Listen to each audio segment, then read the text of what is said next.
Praise the Lord. November 20వ తేదీ 2024. ఈరోజు దేవుని వాక్యము: తన్ను ఆశ్రయించు వారి ఎడల యెహోవా దయాళుడు, తన్ను వెదకు వారి ఎడల ఆయన దయచూపువాడు. విలాప వాక్యములు 3వ అధ్యాయం 25వ వాక్యము. సైన్యములకు అధిపతియగు యెహోవా పరిశుద్ధుడు, పరిశుద్ధుడు, పరిశుద్ధుడు. ఇశ్రాయేలీయులతో యెహోవా సెలవిచ్చున్నదేమనగా, నన్నాశ్రయించుడి, నన్నాశ్రయించిన ఎడల మీరు బ్రతుకుదురు అని. యెహోవా తన ప్రజలను ఎడబాయువాడు కాడు, తన స్వాస్థ్యమును విడనాడువాడు కాడు. యెహోవా దయాళుడు, ఆయన ఒక్కడే మహా ఆశ్చర్య కార్యములు చేయువాడు. యెహోవాను ఆశ్రయించుడి, ఆయన బలమును ఆశ్రయించుడి, ఆయన సన్నిధి నిత్యము వెదకుడి.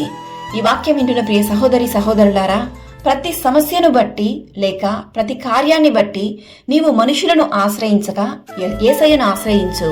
ఆయనే నీకు సహాయము దయచేయును, నీ మానసిక స్థితిని మార్చును, ఆత్మీయ జీవితంలో ఇంకనూ నిన్ను పరిశుద్ధపరచును.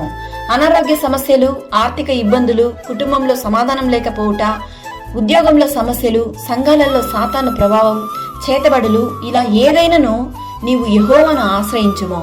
ఆయన దయచూపువాడు. ఆయన నిన్ను సిగ్గుపరచనివ్వడు. నీపై దయ చూపించి నిన్ను ఆశీర్వదించి దీవించును.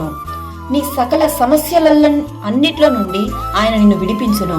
సకల ఘనత, మహిమ, ప్రభావములు యేసయ్యకు మాత్రమే కలుగునుగాక. ఆమేన్.